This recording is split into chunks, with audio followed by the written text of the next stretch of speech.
subscribe to our YouTube channel and hit the bell icon so that you will never miss any video updation from Sairam IAS. And join the official Telegram channel of Sairam IAS for PDF updation. Hello everyone, welcome to Sairam IAS. OPSC prelims 2021 question discuss करने के बाद अब बारी है Haryana public service commission question discuss करने के लिए। अभी एचपीएससी का जो प्रीलिम्स हुआ था 12 सितंबर 2021 में, उनमें जो भी क्वेश्चन पूछे गए हैं उनको सब्जेक्ट वाइज डिस्कस करते हैं। उससे पहले देखते हैं कि जो क्वेश्चन पूछे गए हैं सब्जेक्ट वाइज, कौन से सब्जेक्ट से कितने क्वेश्चन पूछे गए हैं। पॉलिटी से टोटल 22 क्वेश्चन पूछे गए हैं। Geography and environment total 16 question पूछे गए हैं। इकोनॉमिक्स एंड साइंस से 15 क्वेश्चन, करेंट एंड अदर से 18 क्वेश्चन, एंड लास्ट हिस्ट्री से टोटल 29 क्वेश्चन पूछे गए हैं। सो इस वीडियो में हम स्टार्ट करेंगे कहाँ से, पॉलिटी जो 22 क्वेश्चन पूछे गए वहां से स्टार्ट करते हैं। Let's begin our discussion. Question number 16 says that with reference to latest notification in March 2021, the Overseas Citizen of India scheme consider the following statement. Number 1, OCI can purchase agricultural land. OCI can pursue the profession of doctor, advocates, architecture and chartered accountant.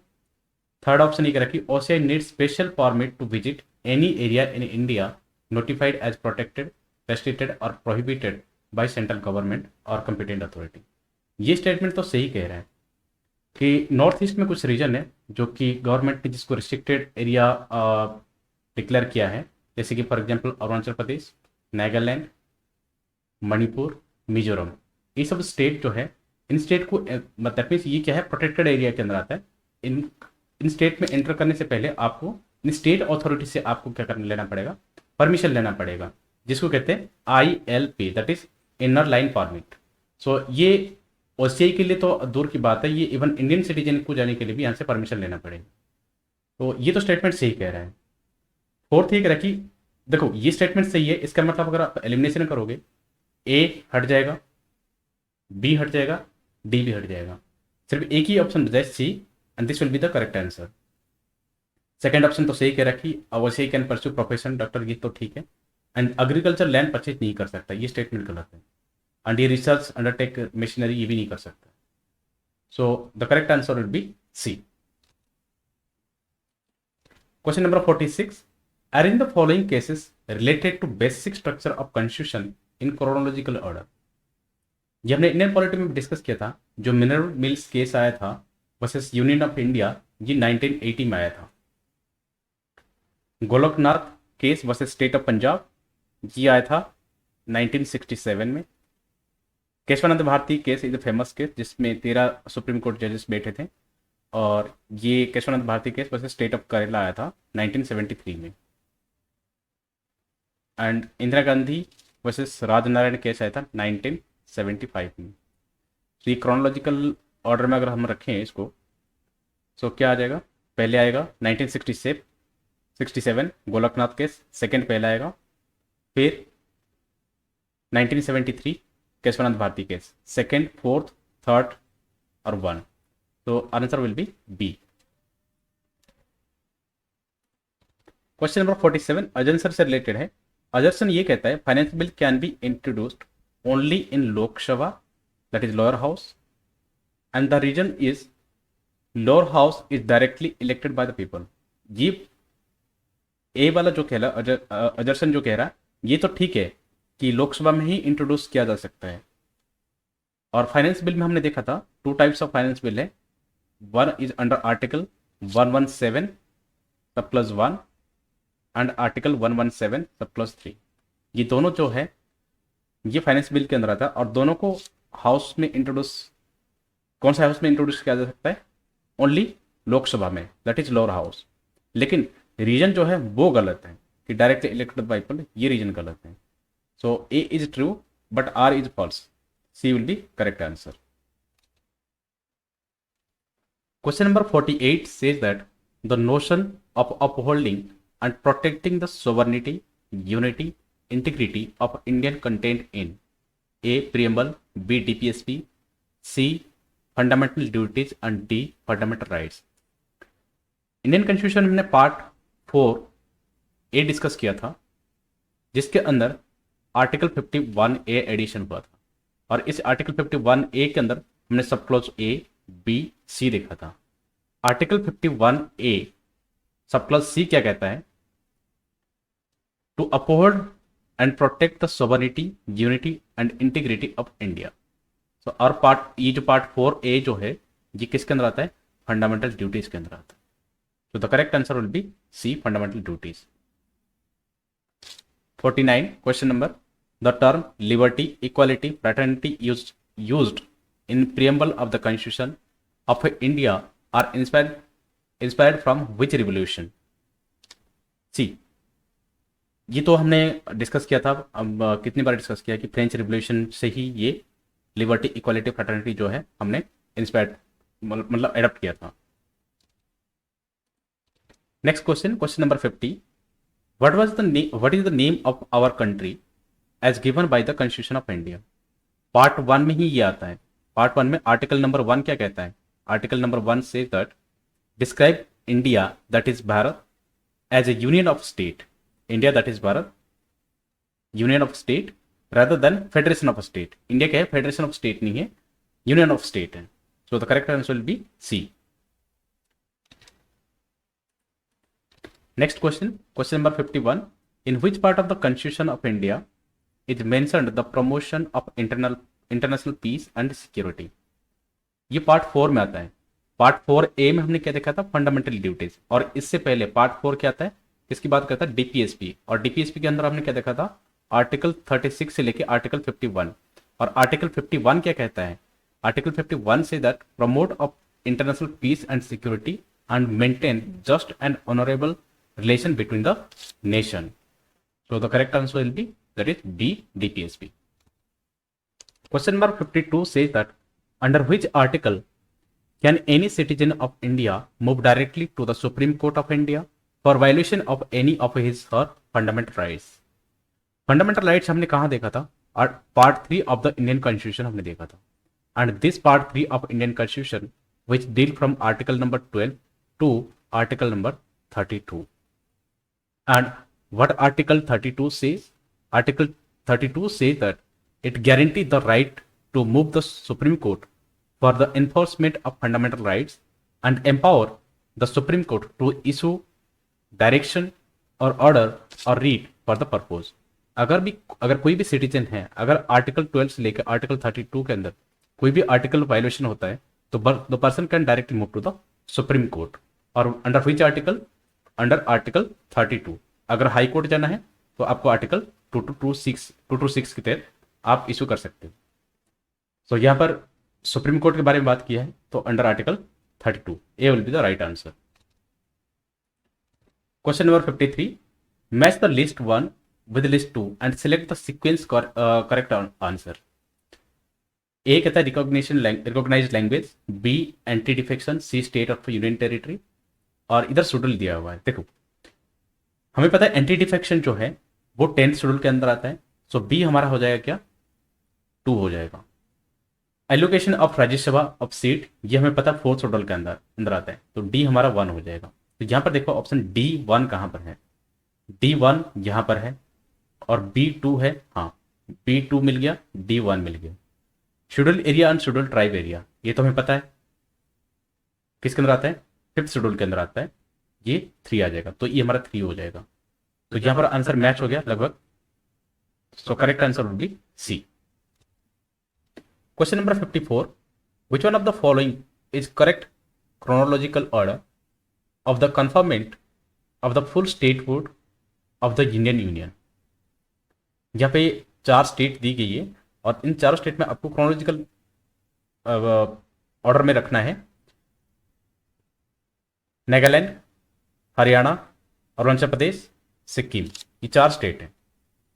Sikkim तो हमें पता है, सिक्किम जो formation हुआ था, सिक्किम हुआ था 1975। नागालैंड हुआ था 1963। हरियाणा तो हमें पता है 1966। तो यहां पर 3 स्टेट हमारा मिल गया। तो नागालैंड पहले आएगा 1963, हरियाणा 1966, सिक्किम 97, ये मिल गया आपको। तो आंसर क्या हो जाएगा? बी हो जाएगा। among the following language, question number 55, among the following language which has have been declared as classical language or languages by Indian government. हमें पता है at present 6 language enjoys the status of classical language of India. Tamil is there, Telugu is there, Kannada is there, Malayalam is there. Apart from 4, 2 more languages. One is Odia and another is Sanskrit. So here the correct answer will be D, all the above. Question number 79, इसमें 3 statement दी गई है. अब option कह रहा है कि A 1 2 only, B 2 3 only, C 1 3 only and D all the above. First statement कह रहा है कि Haryana state was formed on the recommendation of Sardar Hukam Singh parliament committee. ये बिल्कुल सही कह रहा है. और थर्ड स्टेटमेंट कह रहा है कि 1 नवंबर 1966 हरियाणा आज 7th state of Indian came into exist. ये भी सही कह रहा है, ये हमने देख लिया 1966 में. सो 1 और 3 तो सही है. सेकंड स्टेटमेंट कह रहा है कि Shah commission was set up under the chairmanship of justice JC Shah to divide and set up boundary of Punjab and Haryana. ये तो सही कह रहा है कि 23 अप्रैल 1966 को शाह कमीशन को chairman of justice JC Shah को सेटअप किया गया था. और इनका रिकमेंडेशन इन्होंने क्या किया था, जो हरियाणा और पंजाब का जो बाउंड्री था उसको डिवाइड किया था. So the correct answer would be D, all the above. Question number 87 says that first statement, consider the following statement. Statement 1, right to vote is a legal right and not a fundamental rights. Okay. Statement 2, right to property is not a fundamental rights. ये बिल्कुल सही कह रहा है. ये हमने fundamental rights में देखा था. Right to property was deleted from the list of fundamental rights by the 44th Constitution Amendment Act 1978 and it is made the legal right. इसको क्या बना दिया गया, लीगल राइट बना दिया गया. Under which article, article 300A in part 12. सो ये तो सही कह रहा है कि right to property is not fundamental rights. And article 300A तो हमने डिस्कस कर लिया कि article 300A was inserted in the constitution of India by 44th constitutional amendment act 1978. So second and third statement तो सही कह रहा है. अब फोर्थ स्टेटमेंट ये कह रहा है कि article 301 pertain to the right to property. नहीं, 301 राइट टू प्रॉपर्टी की बात नहीं कर रहा. आर्टिकल 301 से लेके आर्टिकल 307 की अगर हम बात करें, ये कितने बार हमने भी डिस्कस किया. It said about part 13 of the Indian Constitution deal with Article 301 to 307 of the Indian Constitution deal with the trade, commerce and intercourse with the territory of India. So ये तो नहीं होगा. अगर 4 को हम एलिमिनेट कर देंगे वैसे ही, तो ये कट जाएगा, ये भी कट जाएगा, ये भी कट जाएगा. सो आंसर हमारा मिल जाएगा क्या, B will be the correct answer. Question number 88 says that which of the following statement is not correct? Option A, the objective resolution of Indian Constitution was led by Jawaharlal Nehru. Option B, the objective resolution of Indian Constitution was led by Dr. Bhimrao Ambedkar. देखो, जब not correct पूछा है और यहाँ पर कुछ statement यहाँ से लेके बिल्कुल यहाँ तक सही, मतलब दोनों कॉमन है, दोनों ए और बी ऑप्शन में, लेकिन यहाँ पर सिर्फ नाम चेंज किया है. इसका मतलब डेफिनेटली इन दोनों में से एक स्टेटमेंट सही होगा और एक स्टेटमेंट गलत होगा, और जो गलत होगा वही हमारा आंसर हो जाएगा. हमें पता है 13 दिसंबर, द डेट इज 13 दिसंबर 1946. इस डेट को Jawaharlal Nehru propose the objective resolution to the constitution of India which laid down the principle of the constitution. So Jawaharlal Nehru तो स्टेटमेंट सही हो जाएगा, लेकिन नॉट करेक्ट पूछा है तो बी क्या हो जाएगा, हमारा करेक्ट आंसर हो जाएगा. Next question, question number 89, which among the following is mentioned in article 21 of the Indian Constitution? Article 21 कहता है right to life and personal liberty. Rule of law, ये हमने किसके अंदर देखा था, आर्टिकल 14 के अंदर देखा था, rule of law and equality before law and equal protection of law, ये आर्टिकल 14 में है। और इक्वालिटी बिफोर लॉ किसके अंदर कहां से लिया था, ब्रिटिश कंसेप्ट था। And equal protection of law कहां से था, यूएसए का था। लेकिन ये दोनों अगर हम एलिमिनेशन कर देंगे डी को और ए को, हमारे पास बच गया B, due process of law and procedure establish by law. ये दोनों का डिफरेंस भी हमने आर्टिकल 21 में हमने देखा था कि due process of law and procedure establish by law क्या होता है, कि जैसे लॉ बनी उसके हिसाब से हमें क्या करना है, वो राइट्स को प्रोवाइड करना है। So C will be the right answer. Next question, question number 90, which of the following commission was not constituted to look into the center state relation in India? हमने inter state relation, centre state relation ये सब discuss किया था, जिसके अंदर हमने सरकारी commission भी पढ़ा था, राजमनार कमेटी भी पढ़ा था और एमएम पुंची कमीशन भी पढ़ा था, लेकिन सोली सोरबजी कमीशन ये नहीं पढ़ा था। तो ये हमारा क्या हो जाएगा, आंसर हो जाएगा c. Question number 91 says that which of the following article of fundamental rights is available only to citizen of India? ये हमने कितने बार डिस्कस किया, article 15, 16, 19, article 29 and article 30। These 5 articles are available only to citizen of India and not for foreign citizen. तो यहाँ पर कौन सा article है, आर्टिकल 29 है, protection of cultural and education right of minority. So यही सिर्फ एक आर्टिकल है जो कि इंडियन सिटीजन के लिए available. 92 question number, consider the following statement of public account committee. ये पब्लिक अकाउंट कमेटी भी हमने लक्ष्मीकांत में डिस्कस किया था। Public account committee is a committee of selected member of parliament constituted by parliament of India for the purpose of auditing revenue and expenditure of the government of India. Yes, first statement कह रहा है कि public account committee was founded in 1921, बिल्कुल सही कह रहा है। Third statement देखो, the tenure of chairman of member. जब भी टेन्योर की बात करें ना किसी भी चेयरमैन का, वहां पे थोड़ा सा अलर्ट हो जाना और देखना कि ये सही कह रहा है गलत। मोस्टली तो रॉन्ग होता है, ये 2 years नहीं, 1 year है। तो ये स्टेटमेंट गलत हो जाएगा, थर्ड स्टेटमेंट। थर्ड को एलिमिनेट करो, बी कट जाएगा, ए कट जाएगा। फर्स्ट स्टेटमेंट सही है। सेकेंड स्टेटमेंट करेंगे द चेयरमैन ऑफ पब्लिक, देखो 1 सही है ना, तो यहाँ पर 1 सिर्फ किस में है, ए में, बी में, ए हट गया, बी हट गया, सिर्फ सी में है 1 और 2, तो यही आंसर ही हो जाएगा। तो 92 का आंसर क्या हो जाएगा, सी हो जाएगा। Question number 93, consider the following statement regarding anti defection law. ठीक है, एंटी डिफेक्शन लॉ के बारे में हमने डिस्कस किया था। Anti defection law was enacted during Indira Gandhi government in 1984। नहीं, ये 1984 में नहीं हुआ था, 1985 में हुआ था under 52nd constitution amendment act. 52nd amendment में ही हुआ था and it placed under the 10th schedule of the constitution. बिल्कुल सही कह रहा है कि 10th शेड्यूल में एंटी डिफेक्शन लॉ आता है।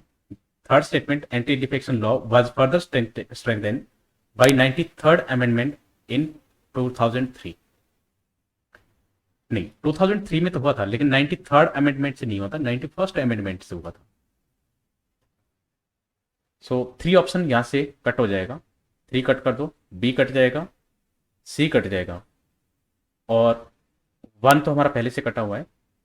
फोर्थ स्टेटमेंट ये कह रहा है law mandated the chairman of speaker of the respective legislative house to decide on disqualification arising out defection. Yes, Lok Sabha के जो एमपी है और जो राज्यसभा के एमपी है, उन एमपी का जब एंटी डिफेक्शन होता है, that means anti defection law पास होता है उनके पे, तो उनका डिसीजन होगा, राज्यसभा का जो होगा वो चेयरमैन होगा और जो स्पीकर होगा लोकसभा के वही डिसीजन लेगा, उनका डिसीजन फाइनल होगा। सो यह 93 का जो आंसर होगा वो डी हो जाएगा। Question number 94, which one of the following committee on panchayat raj suggested constitutional amendment to ensure panchayat raj institution.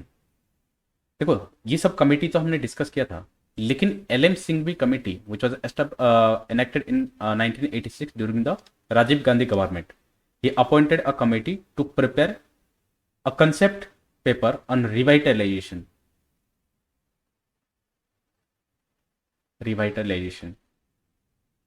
of Panchayat Raj institution for democracy and development under the chairmanship of L.M. Singhvi. So the correct answer will be B, L.M. Singhvi Committee 1986. Question number 95. Consider the following statement regarding Election Commission of India. ये हमने देखा था election commission of India article number 324 में आता है. The election commission of India is 5 member body. नहीं, बिल्कुल पहला स्टेटमेंट गलत कह रहा है. ये 5 मेंबर बॉडी नहीं है. ये टाइम टू टाइम चेंज होता रहता है as per the workload of the election commission. फिलहाल 1 chief election commission and plus 2 other election commission. So अभी फिलहाल तो 3 मेंबर बॉडी है, 5 मेंबर बॉडी नहीं है. और स्टेटमेंट तो पहले तो नॉट करेक्ट पूछा है, तो पहले देखेंगे कि अगर 1 इनकरेक्ट है तो हमें पता है 1 जहां जहां है उसको छोड़ दो, बाकी एलिमिनेट कर दो. तो बी को हमने एलिमिनेट कर दिया. ठीक है. Election commission decide election schedule for the conduct of both general election and by election. बिल्कुल सही कह रहा है. फोर्थ स्टेटमेंट भी कह रहा है कि election commission of India provide election symbol for newly registered party. बिल्कुल सही कह रहा है. तो 2 और 4 भी सही है. नॉट करेक्ट पूछा तो 2 ये भी हट जाएगा और 4 भी 4 कह रहा है. ठीक है. 3 ऑप्शन भी चेक करते हैं. Election commission resolve the dispute relating to split merge of a recognised political party. ये भी सही कह रहा है. सो 1 3 कट जाएगा, लेकिन नॉट करेक्ट पूछा है. So C will be the correct answer. Next question, question number 96. Which of the following is correct regarding Lok Sabha speaker. C function, power and function of speaker of Lok Sabha हमने देखा था पार्लियामेंट चैप्टर में. Statement A कह रहा है कि he और she hold the office during the pleasure of president. नहीं, ऐसा तो कुछ नहीं है. he or she declare any financial bill as a money bill and his or declaration is final. हाँ, ये सही कह रहा है कि ये अभी हमने देखा था मनी बिल और फाइनेंस बिल में under article 110, article 117 sub clause 1 and article 117 sub clause 3. इनके अंदर जो भी आता है, जो भी डिसीजन होगा वो मनी बिल है या नहीं है, उसका फाइनल डिक्लेरेशन कौन करेगा? स्पीकर ऑफ लोकसभा करेंगे. तो ये स्टेटमेंट सही कह रहा है. So B will be the correct answer. तो इस तरह से पॉलिटी के सारे क्वेश्चन हमने डिस्कस कर लिया है. इस वीडियो में हम इतने डिस्कस करेंगे. Thank you so much.